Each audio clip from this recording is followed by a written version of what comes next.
नमस्ते योगरूपाय सम्प्रज्ञात शरीरिणे असम्प्रज्ञातमूर्ध्ने तयोर्योगमयाय च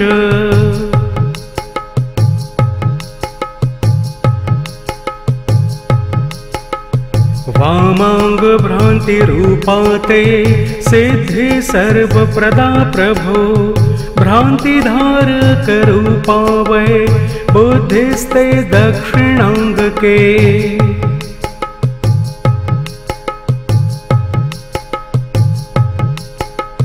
माया सिद्धिस्तथा देवो मायिको बुद्धिसन्नित्य तयोर्योगे गणेशां त्वं स्थितोऽसि नमोऽस्तु ते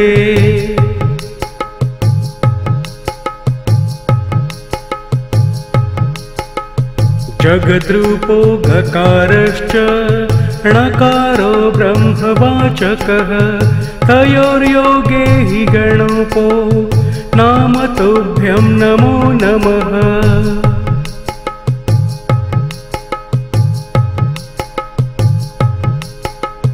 चतुर्विधं जगत्सर्वं ब्रह्मं तत्र तदात्मकं हस्ताश्चत्वार एवं ते चतुर्भुज नमोऽस्तु ते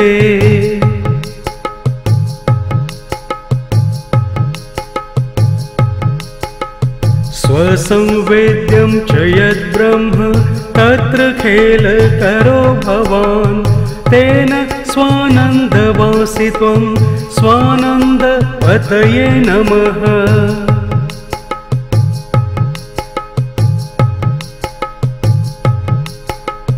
द्वन्द्वं चरसि भक्तानां तेषां हृदि समास्थितः चौरवत्तेन ते भूद्वै मूषको वाहनं प्रभो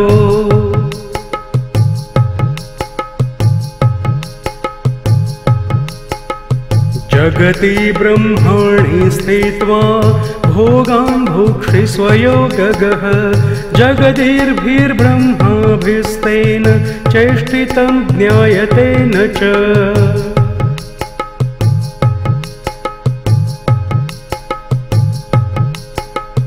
चौरवदो भगकर्ता त्वं तेन ते वाहनं परं मूषको मूषकारूढो हेरम्बाय नमो नमः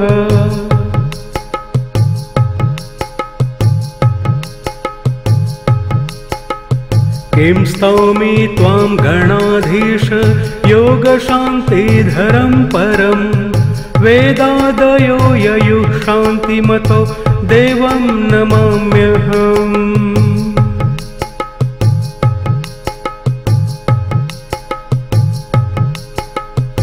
इति स्तोत्रं समाकर्ण्य गणेशस्तमुवाचः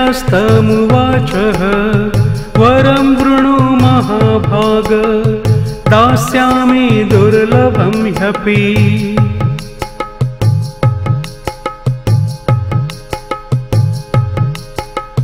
त्वया कृतमिदं स्तोत्रं योगशान्तिप्रदं भवेत् मयि भक्तिकरं स्कन्द सर्वसिद्धिप्रदं तथा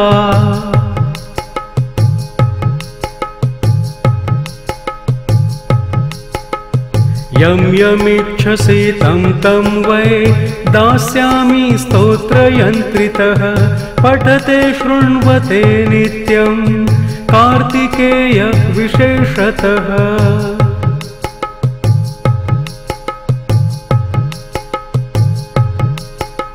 नमस्ते योगरूपाय सम्प्रज्ञात शरीरिणे असम्प्रज्ञातमूर्ध्ने तयोर्योगमयाय च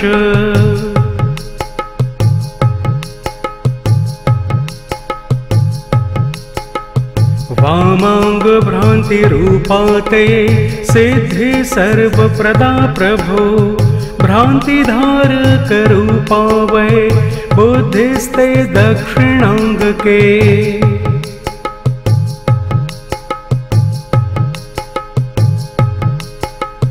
माया सिद्धिस्तथा देवो मायिको बुद्धिसन्नित्य तयोर्योगे गणेशान् त्वं स्थितोऽसि नमोऽस्तु ते।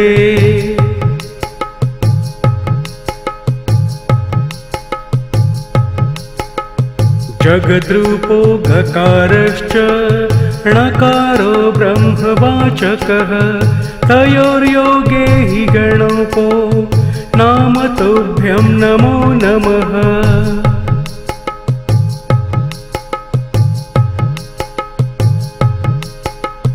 चतुर्विधं जगत्सर्वं ब्रह्मं तत्र तदात्मकं हस्ताश्चत्वार एवं ते चतुर्भुज नमोऽस्तु ते।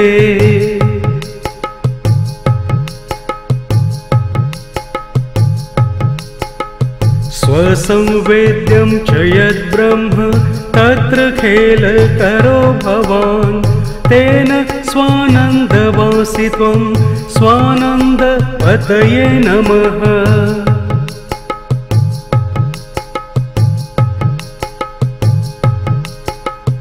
द्वन्द्वं चरसि भक्तानां तेषां हृदि समास्थितः चौरवत्तेन ते भूद्वै मूषको वाहनं प्रभो।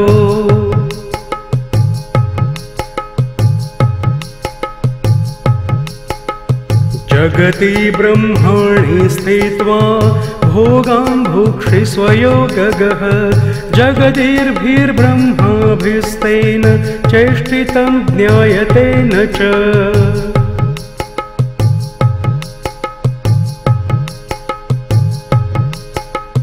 चौरवदो भगकर्ता त्वं तेन ते वाहनं परं मूषको मूषकारूढो हेरम्बाय नमो नमः।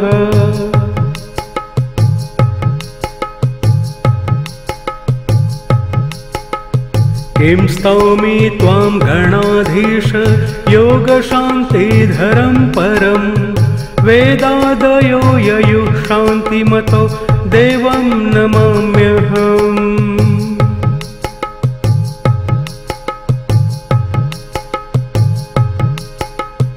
इति स्तोत्रं समाकर्ण्य गणेशस्तमुवाचः वरं वृणु महाभाग दास्यामि दुर्लभं ह्यपि।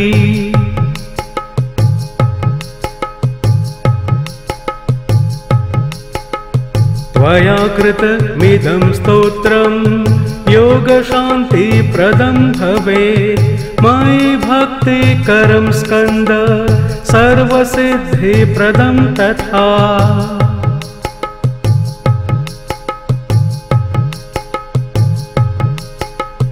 यं यमिच्छसि तं तं वै दास्यामि स्तोत्रयन्त्रितः पठते शृण्वते नित्यं कार्तिकेयः विशेषतः।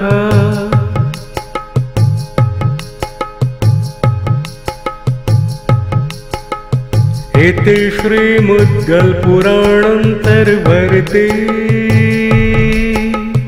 गणेशस्तोत्रम् समाप्तम्।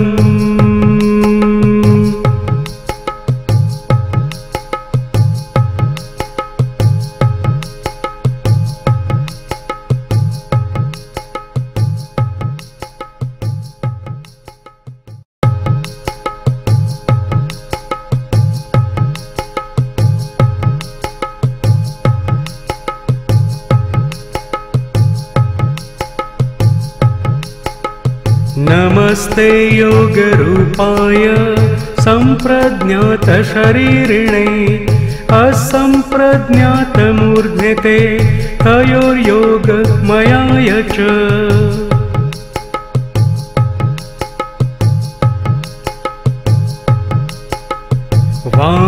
वामाङ्गभ्रान्तिरूपा ते सिद्धि सर्वप्रदा प्रभो भ्रान्तिधारकरूपा वै बुद्धिस्ते दक्षिणाङ्गके।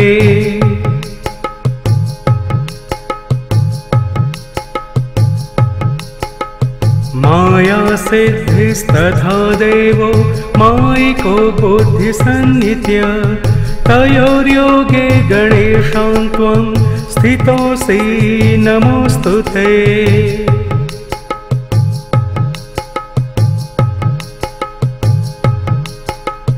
जगद्रूपो गकारश्च णकारो ब्रह्मवाचकः तयोर्योगे हि गणोपो नाम तुभ्यं नमो नमः।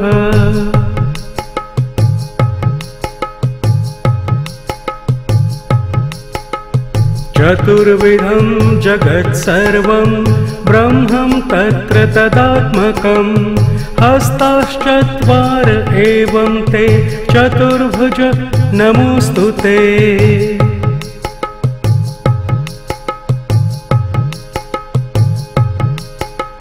स्वसंवेद्यं च यद्ब्रह्म तत्र खेलकरो भवान् तेन स्वानन्दवासि त्वं स्वानन्दपतये नमः।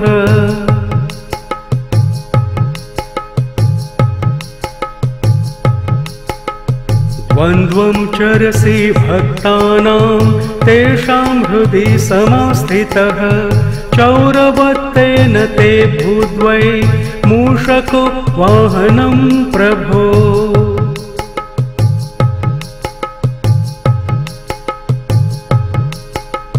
जगति ब्रह्माणि स्थित्वा भोगान् भुक्षि स्वयोगगः जगदिर्भिर्ब्रह्माभिस्तेन चेष्टितं ज्ञायते न च।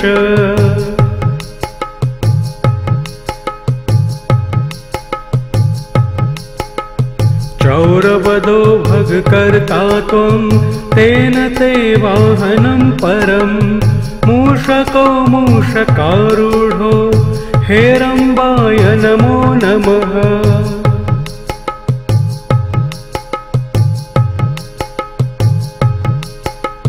किं स्तौमि त्वां गणाधीश योगशान्तिधरं परं वेदादयो ययुः शान्तिमतो देवं नमाम्यहम्।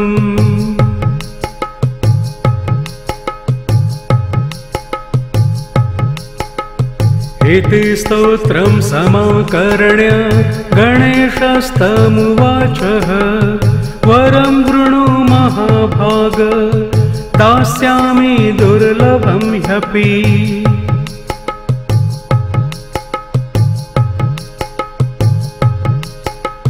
त्वया कृतमिदं स्तोत्रं योगशान्तिप्रदं भवेत् मयि भक्तिकरं स्कन्द सर्वसिद्धिप्रदं तथा।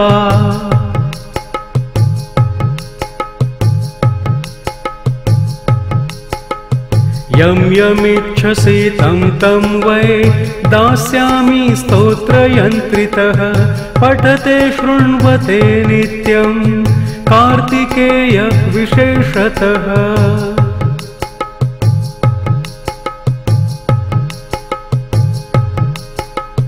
नमस्ते योगरूपाय सम्प्रज्ञातशरीरिणे असम्प्रज्ञातमूर्ध्नि ते तयोर्योगमयाय च।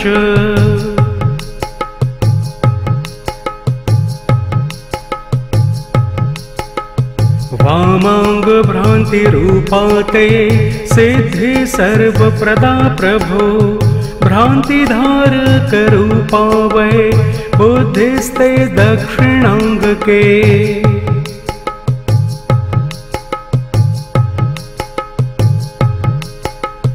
माया सिद्धिस्तथा दे